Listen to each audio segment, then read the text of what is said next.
What if I told you that how you die completely changes what happens to your soul right after? What if people who die suddenly in accidents, heart attacks, or unexpected moments experience something very different from those who pass away after a long sickness? You're about to learn something that might completely change how you think about every moment you're living right now. Because Edgar Cayce in his thousands of readings found an amazing truth. Souls who die suddenly often don't know they're dead. Not for hours, sometimes not for days, sometimes much longer. And here's what will surprise you. Right now, at this very moment, there are souls around us who don't know they've crossed over. They're trying to live their normal lives, confused why no one talks back to them, frustrated by a world that no longer follows the rules they knew. Cayce called them the earthbound, and their stories will change everything about how you understand not just death, but what consciousness really is. But this isn't a ghost story. This is about understanding one of the most important spiritual truths of our existence.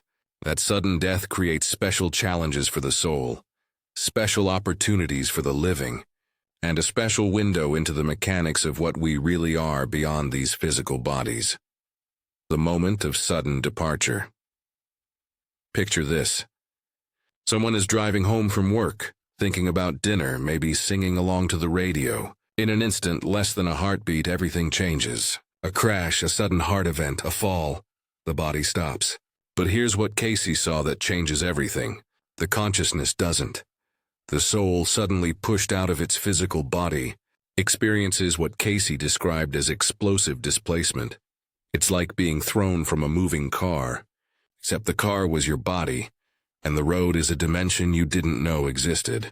There's no preparation, no gradual loosening of the silver cord that Cayce described in Natural Death. It's immediate, jarring, absolute. And then comes the confusion. The soul finds itself standing beside its body or floating above it, fully awake, but unable to understand what just happened. It might watch paramedics working frantically. It might try to comfort a loved one who's screaming. It might simply stand there in shock, waiting for this strange dream to end. Cayce found that in these moments the soul often refuses to accept what's happened. It's not denial in the psychological sense. It's more basic than that. The soul, having identified with the physical body for decades, cannot immediately understand that it exists separately. It's like trying to explain water to a fish that's never left the ocean. The idea simply doesn't make sense. The confusion of the soul. Now here's where Cayce's insights become especially deep. When death comes slowly through illness or age, the soul has time to prepare. The silver cord loosens gradually. The consciousness begins to shift between dimensions. Family members say goodbye. The soul itself begins to let go, to accept, to transition. But sudden death, there's none of that. The soul is literally shocked out of the body, and this shock, Cayce insisted, creates a specific condition. The soul remains locked in its earth consciousness, unable to see the spiritual helpers waiting to assist it, unable to see the light that would guide it forward. Think about the last time you were suddenly awakened from a deep sleep. That momentary confusion. Where are you? What time is it? What's happening? Multiply that by infinity. That's what the suddenly departed soul experiences. Except there's no body to ground it back to reality. No familiar sensations to guide it. These souls often try to continue their routines. Cayce described readings where he could see souls trying to go to work, to return home, to complete tasks they'd left unfinished. They stand in their homes wondering why their spouse won't speak to them. They sit in their favorite chair, confused why the cat walks through them. They attend their own funerals, desperately trying to tell everyone they're still here, they're okay. Why is everyone crying? It's heartbreaking, and it's more common than you might think. The 72-hour window. But here's where Cayce offered hope. He identified a crucial 72-hour window after sudden death. During these 3 days, the soul is most reachable, most capable of being helped to understand its transition. It's as if there's a grace period built into the cosmic system, a divine pause button that gives both the soul and the living a chance to adjust. During these 72 hours, several things are happening at the same time. First, Spiritual guides, what Cayce called conductors, are working tirelessly to reach the confused soul. They can't force awareness, can't simply grab the soul and drag it to the light. Free will remains sacred even in death. Instead, they create opportunities for recognition, moments of clarity where the soul might suddenly understand. Second, the prayers and thoughts of the living become especially powerful. When you think of someone who died suddenly, when you pray for them, when you simply send them love, you're creating a beacon that helps guide their consciousness. Your love literally lights up the dimensional space around them, making it easier for them to see beyond their confusion. Have you ever felt pushed to pray for someone who died suddenly, even if you weren't particularly religious? That wasn't random. That was your soul recognizing their need, responding to a call for help that goes beyond physical reality. The earthbound state. Now, we come to something that might disturb you, but it's essential to understand. Some souls who die suddenly don't make it through that 72-hour window. They become what Cayce called earthbound, stuck between dimensions, unable to move forward, unable to return. These aren't the angry ghosts of horror movies. They're confused, lonely, often desperate souls who simply can't accept or understand what's happened to them. They might remain in familiar places, their homes, their workplaces, locations that held strong emotional significance. They're not trying to haunt anyone. They're trying to exist in the only way they know how. Cayce gave numerous readings for families experiencing disturbances in homes where someone had died suddenly. Objects moving, temperatures dropping, sounds without sources. These weren't evil hauntings, but desperate attempts at communication from souls who didn't know how else to make contact. One particularly moving reading involved a man who died suddenly of a heart attack at his desk. For months afterward, his family heard typing sounds from his empty office at the same time each evening. Cayce revealed that the man's soul was still trying to finish a project he'd been working on, completely unaware that he no longer had physical hands to type with. This is why Cayce emphasized the importance of prayers specifically for sudden death victims. Not general prayers, but specific communications. You have died. Your body has stopped, but you continue. Look for the light. Your guides are waiting. We love you and release you to your highest good. If this is resonating with you, if you've experienced something similar or know someone who has, please share it in the comments. These experiences are more common than people realize, and sharing them helps others understand they're not alone or imagining things. And if you're finding value in understanding these hidden truths, subscribe. We explore these deep mysteries every week, always with respect, always with the goal of deeper understanding. The awakening to the light, when a suddenly departed soul finally accepts its transition, whether after hours, days, or sometimes much longer. Cayce described the experience as explosive awakening. It's not gradual like natural death. It's instant, overwhelming, often accompanied by what he called the flood of understanding. In a single moment, the soul understands everything. Why it couldn't interact with physical objects, why loved ones didn't respond, why it felt so strange and disconnected. But along with understanding comes something else. Deep regret for time wasted in confusion, and often deep gratitude for whatever finally broke through their earthbound state. Sometimes it's a living person's persistent prayers that break through. Sometimes it's another soul, often a previously departed loved one, who finally manages to reach them. Sometimes it's simply exhaustion. The soul finally stops struggling against reality, and in that surrender finds freedom. Cayce noted that souls who experience this delayed awakening often become powerful helpers for other, suddenly departed souls. Having experienced the confusion firsthand, they know exactly how to reach through the fog of disorientation. They become specialists in sudden transition, guides who understand the unique challenges of unexpected departure. The living's role in sudden transition. This brings us to something crucial. Your role when someone dies suddenly, because Cayce revealed that the living have far more power to help than most realize. Your thoughts, prayers, and especially your conscious release of the departed soul can mean the difference between a smooth transition and years of earthbound confusion. First, speak to them out loud if you're alone, in your mind if you're not. But speak directly, clearly with the assumption they can hear you because they can. Tell them what's happened. It might feel strange to say you've died in an accident, but that information might be exactly what they need to hear to understand their situation. Second, give them permission to go. So many souls remain earthbound because they feel the desperate grief of the living, holding them back. Your tears, your refusal to let go, your desperate wish for them to return. These create energetic chains that bind souls to Earth's dimension. This doesn't mean don't grieve. Grief is natural, necessary healing, but within your grief, find moments to say, I love you, I miss you, but if you need to go, go. I'll be okay. Third, light a candle. Cayce was specific about this. The flame of a candle creates a frequency that's visible across dimensions. It's like a lighthouse for confused souls. Light it with intention, with prayer, with love. Say their name. Tell them to look for the light, not just the candle's light, but the greater light that's waiting for them. The accidents that aren't accidents. Here's something that might challenge everything you believe about sudden death.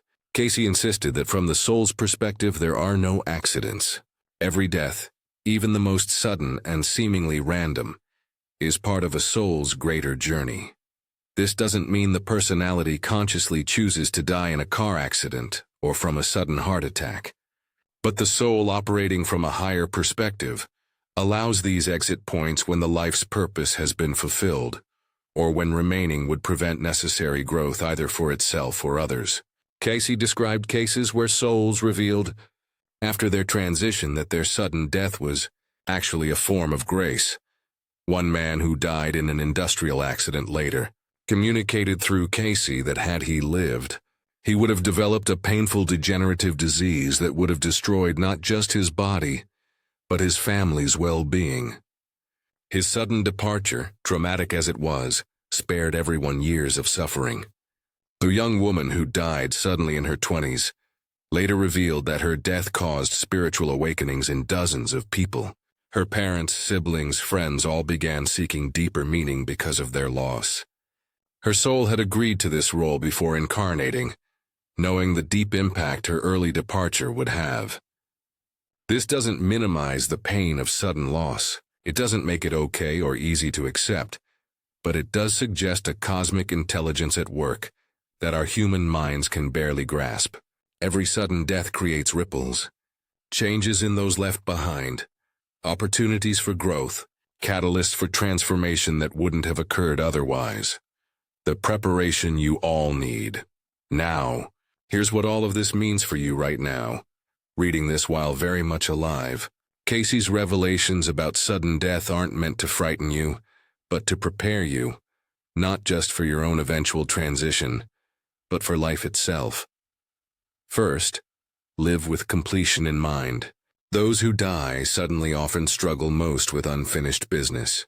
Words never said, forgiveness never offered, love never expressed. Don't wait. That conversation you've been postponing, have it. That apology you've been crafting, offer it. That I love you. You assume they know, say it. Every night before you sleep, Cayce recommended a simple practice. Review your day as if you won't wake tomorrow. Not morbidly, but consciously. What would you regret leaving undone? What would bind you to Earth through sheer incompletion? Then make a mental note to address it tomorrow and actually do it. Second, develop your spiritual awareness now. The souls who transition most easily after sudden death are those who already understood they were more than their bodies. Meditation, prayer, study of spiritual truth. These aren't just nice hobbies. They're preparation for the ultimate journey. The more you identify with your eternal nature while living, the less confused you'll be when that nature is all that remains. Third, create a death plan. Not just a will for your possessions, but instructions for your soul. Write a letter to yourself to be read at your funeral. Include reminders. You are eternal. Look for the light. Your guides are waiting. We release you with love. Ask someone to read it aloud, to light candles, to pray specifically for your awareness and transition. The sacred contract of sudden departure. Before we conclude, There's one more deep truth Cayce revealed about sudden death. Souls who choose, and yes, at the soul level, it is a choice to depart suddenly often do so as teachers. Their unexpected departure forces questions in those left behind. What is life really about? What happens after death? What matters most? Think about every sudden death that's touched your life. Didn't it make you hold your loved ones closer? Didn't it make you question your priorities? Didn't it crack open something in your consciousness that had been sealed by routine and assumption? These souls are spiritual warriors, accepting the challenge of sudden transition to serve as wake-up calls for the living. Their confusion, their struggle, their eventual triumph, all of it serves a purpose in the grand tapestry of consciousness evolution. If you've lost someone suddenly, know this. Your grief, your love, your prayers all reach them. Time doesn't exist in their dimension the way it does in ours. Your prayer today helps them whether they died yesterday or 20 years ago. Love goes beyond all dimensions, all time, all states of being. Share in the comments if you've experienced a sudden loss. Sometimes just typing their name, acknowledging their continued existence helps both you and them. Your story might be exactly what another viewer needs to. Your life transformed by this knowledge. As we come to the close of this journey together, I want you to sit with this truth. Death is never the end, but sudden death is a particular kind of beginning. It's messier, more challenging, but ultimately leads to the same destination. Expanded consciousness, reunion with loved ones, continuation of the eternal journey. But here's the transformation available to you right now. Knowing what you now know about sudden death, how will you live differently? Will you express love more freely, knowing any goodbye could be the last? Will you develop your spiritual awareness, preparing not just for death, but for a richer life? Will you complete your incompletions? Say your unsaid, heal your unhealed. Tonight before you sleep, try this practice Cayce recommended. Imagine yourself suddenly outside your body looking back at your life. What would you see? What would matter? What would you wish you'd done differently? Then tomorrow live from that perspective, love from that awareness, choose from that truth. Because here's the ultimate secret Cayce revealed. We're all going to die suddenly, whether we have warning or not, whether it takes seconds or years from the soul's perspective. Leaving the body is always sudden, always surprising, always a shock of expansion into something greater. The question isn't whether you'll experience sudden death. You will in one form or another. The question is whether you'll be prepared, not just practically but spiritually, not just intellectually but vibrationally, not just eventually, but right now, the eternal moment. Every moment you're alive is a moment someone else is experiencing sudden death. Right now, as you listen to these words, souls are being shocked out of their bodies, struggling to understand, needing the prayers and awareness of the living. Your understanding gained from this video makes you a beacon for them. Your prayers informed by Cayce's revelations can help guide them home. But more than that, every moment you're alive is a practice run for your own transition. How present are you? How identified with your body versus your consciousness? How attached to the physical versus aware of the eternal? These aren't philosophical questions. They're practical preparation for the most important journey you'll ever take. Subscribe if you haven't already. Hit the notification bell to join our community of seekers. Share this video with someone who needs to hear it. Someone grieving a sudden loss, someone afraid of death, someone ready to wake up to the larger reality. Remember, sudden death is not a tragedy from the soul's perspective. It's a challenge, an opportunity, a teaching. Those who die suddenly aren't lost. They're finding their way with your help, with love as their guide, with eternity as their destination. Until next time, live as if you might die suddenly, with completion, with awareness, with love expressed and forgiveness offered. But also live knowing that if you do die suddenly, it's not an ending, but a shocking, challenging, ultimately liberating beginning of your next great adventure. The body is temporary. Consciousness is eternal, and sudden death is just the universe's way of reminding us that transformation can happen in an instant. Are you ready? The answer to that question changes everything.